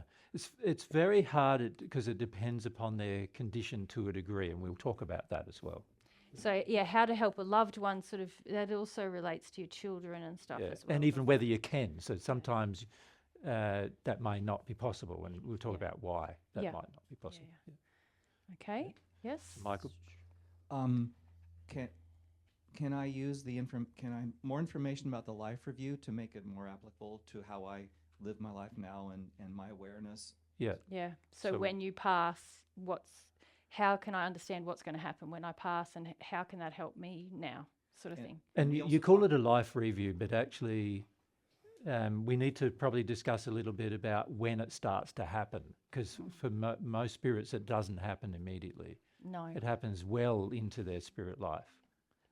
I was wondering about that too. Yeah. And will all the spirits that come to the earth plane to hang around with us, have they been through it? Can we refer to it? Most of them have not. Not been through No. it, no. So almost every earthbound spirit has not yet begun their journey in the spirit world, and including the fact that they have not yet begun to even see their life on earth yet. Yeah. We talk to spirits and make an effort to connect them with their guides through an emotion. Yeah. And it seems very successful. Yeah. And this seems like another tool, awareness of the sins that have been in their life. Yeah. Mm-hmm. Yeah. Very important part of their progression, actually. That's something that if you've watched us do mediumship, Yep. We often connect spirits with the sin of their life, don't we, to help them to progress. Yeah, it's interesting, and this is something we'll talk about a little. It's interesting when you're a spirit, there's a strong tendency after you've been in the spirit world for a while to forget your life on earth because you don't want to remember it, right? And this is how most people are on earth too. They don't want to remember the bad things they did, and they don't want to remember the things that were a bit confronting and things like that. And so by the time you've passed as a spirit, you're already in that zone of, I don't want to remember that, and I don't want to remember this, and I don't want to remember that. And the process, when a person from earth talks to them, they start remembering the things they don't want to remember. So that's very, very helpful. So we can talk about that. Yeah, okay. And I'm part of a group. I'm participate with other people in something that feels like an experiment. Yeah. It's based on family constellation. Yeah. And we know it involves mediumship, and we try to be guided. Yeah. And it seems to release emotions in ourselves and also spirits that are involved with it. And there seems to be a wider positive influence than we're aware of. Yeah, And if you I have think any we should feelings talk about it. that. Yeah, we should talk about it. Yeah. Kevin? So, you already had your chance. No, it nearly hasn't. Kevin? So really more around that communication, prayer, how you might connect with your intention or your dreams in communicating with spirit or guides for answers, things along that lines. Yep. Or insights. I think there might be a bit of a misunderstanding there, though. They're generally they're going to respond to your will a lot when it comes to you discovering you. Okay. And they're going to help you discover you, but only if you want to discover you. Yeah. And so I don't know whether I don't think we'll probably answer that question today, because that's more involved with what you need to do to discover you, and then what help or assistance you may receive from the spirit world doing that. But it requires a very sincere desire on your part. Yes. Yep. Yeah, first. Good to know. Yeah. Yeah. Yep. Thank you. Okay. Jay, you're the man. Where are we up to? So Ed Nelly hasn't had a go. So, sorry, yep, up the back there where the mic is.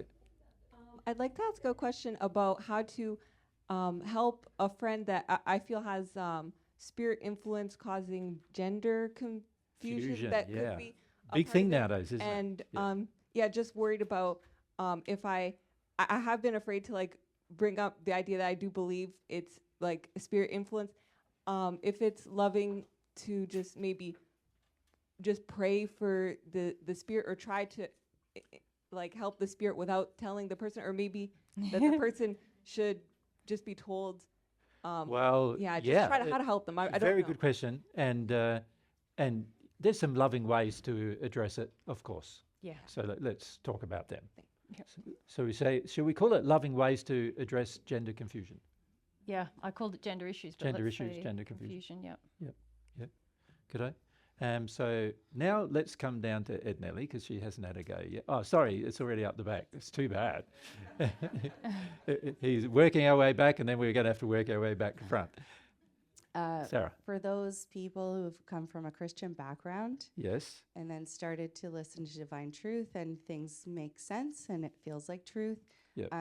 For years I thought it was the Holy Spirit talking to me, and I don't know if you know that feeling of feeling called towards something in your life. And so I feel like I've been led to good things in my life. Yeah, a lot of So people what think is that's that? God. Well, I do believe that's God, and it maybe probably isn't by the look on your face. Exactly. So here, thinking this relationship with God that I You had. don't know the looks on my face. But go on, yeah. Okay, so could we call it, what is God? What How is do I, God? God? What is the Holy Spirit? God, What is the guide? Holy Spirit Who's guides, talking to me? Yeah. Yeah, because it's fair to say that a lot of Christians believe the Holy Spirit talks to them. you, don't they? Or calls you through your heart. Leads Yeah, you. they believe that too. Yeah. Yeah, Yep. it's false, Okay. but we can talk about that. So we've got guides, guardian, God, Yeah. Holy Spirit, other. Which is which? Yeah. Who's what? What's going on here? Yeah. What's the clarity about it all? Yeah. Where's the mic now? I think if you can bring the mic down to here now, we'll pass it back down to the front. Let's start with Ed Nelly on this side. This fellow has a question, Dylan. Yeah, fire away. So on the pyramid scale, and we're on the spiritual, very top, what sin would I create, or the main sin that would stop me from entering into that love of God? Okay, so it's not really a spirit question, though. So Mary wants to focus today on spirit questions, spirit-related questions, not spiritual questions. Yeah. So she wants to. But the short answer is all sins will prevent you from receiving the love of God, and ultimately sooner or later. Sooner or later. So you can receive love to a certain point, but if you want to hold on to other sins, you're and not. By the way, the reception of love and of God's love depends upon your sincerity in the moment. Yeah. Not. It's not something. So sometimes you get really sincere in a moment. You could have lots of sin. Yeah. And you could have lots of sin, but you could be really sincere about something in the moment. And in that moment, if you long for God's love, you will receive it. Right? It requires sincerity in the moment, not your entire sincerity before you receive anything. Yes. So Fortunately. Thank goodness. Because otherwise we'd be stuffed, wouldn't we? It's better to say that receiving God's love depends on sincerity. Yeah. The reason we talk about sin in relation to receiving God's love is because, as Jesus explained, sin impacts on your sincerity. Yeah. So anyone from any place, from the hells, anywhere, can be sincere and receive God's love. Yeah. But maintaining sincerity is going to be difficult because while you want to continuous hold sincerity, on to sin, very hard. Yeah. So if you're just in the hells and you're continuously sincere, you're going to deal with a lot of sin really rapidly, and you could receive God's love through the whole process. Yeah. Okay. Cool. So let's bring the mic down this way. Selena. Yeah, Selena. How am I harming spirits that are attracted to me? Okay. Yep. So this is a lot about the spirit interactions, isn't it? Yes. Where were they? Well, we had how to Mary, help spirits. I'm confused with your board now. Yeah, well, see, there's spirit influence, spirit world, spirit relationships. Oh, gotcha. So, gotcha. So how to help spirits who influence, how to harm spirit, how do I harm spirits? How do you, well, because it is a codependence, isn't it? So obviously they're having an influence on you, but what kind of influence are you having on them? Yeah. You know, that's an interesting question. It's a good question, actually. Yeah. Because that's just people. What am I helping them avoid? Yep. Yeah. That's very common. Or feeding in them that is bad for them. Yeah, good questions. Okay, so we're back over here. Ed Nelly has begun again. Yep. Upon passing, how is the fastest way to go to the spirit world, even if that place is the house? Yeah, okay. Spirit world, life review, and then we go how to enter quickly. Yeah.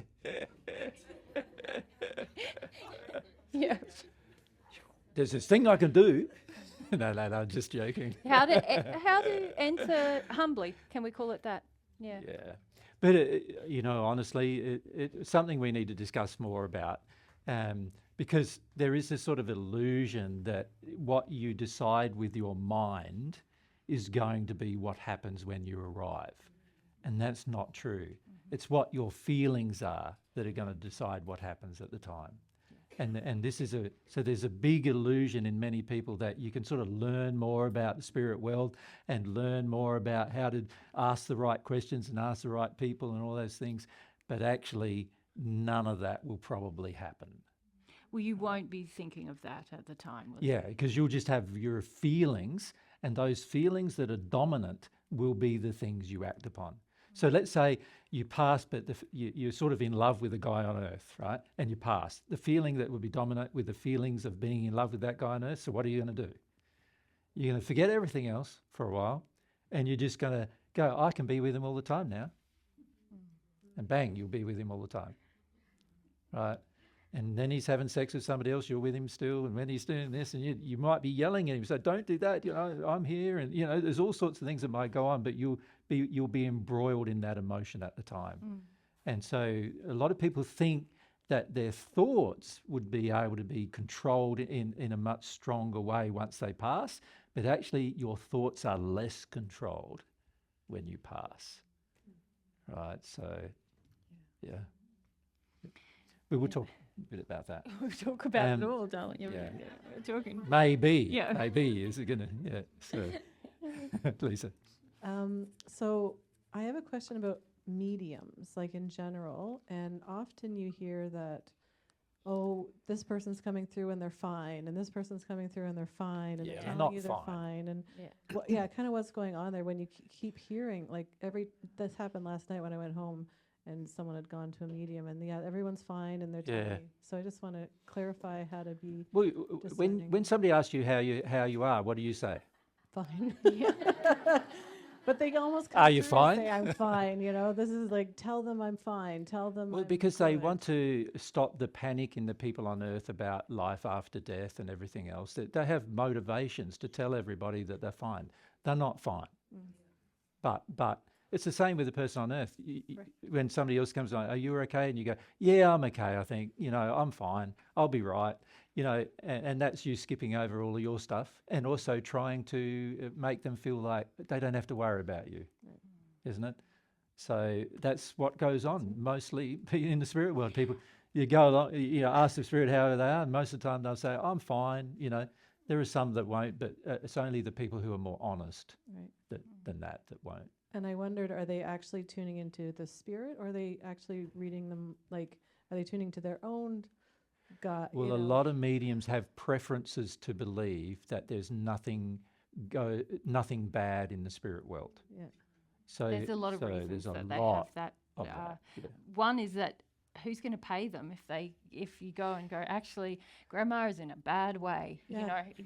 She's screaming in torture in the like if. Yeah.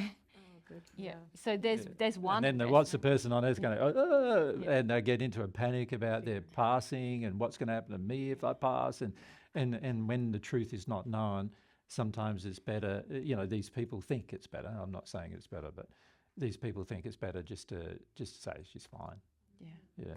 And then there are, if people can enter the spirit world. Say you're in the spirit world 50 years or something. You do learn a few things. You a lot of times you're in a better place than when you're on earth, but it doesn't mean you're in a good place. It's just like, oh, I'm sorry, I realised I didn't do that very well, or now I see everything. I know I mucked up there. That, or this is good for you, or that's not good for you. But it's still very much based on their condition. Yeah. And one more attached to that, why they always think there's reincarnation. Like, it seems like every medium has this not belief. always, but no. It's more to do with the type of spirit who believes in reincarnation, and all of them are either earthbound or in the first or second sphere generally. It's very rare for a sixth sphere to maintain its belief in reincarnation, but there are some. But they've never reincarnated themselves and never observed anybody who has. I mean, the mediums seem to be in this Yeah, place for sure right now, but not like in the early 1900s. It's kind of correct. The it's a very trend. modern trend. Yeah. We're straight back.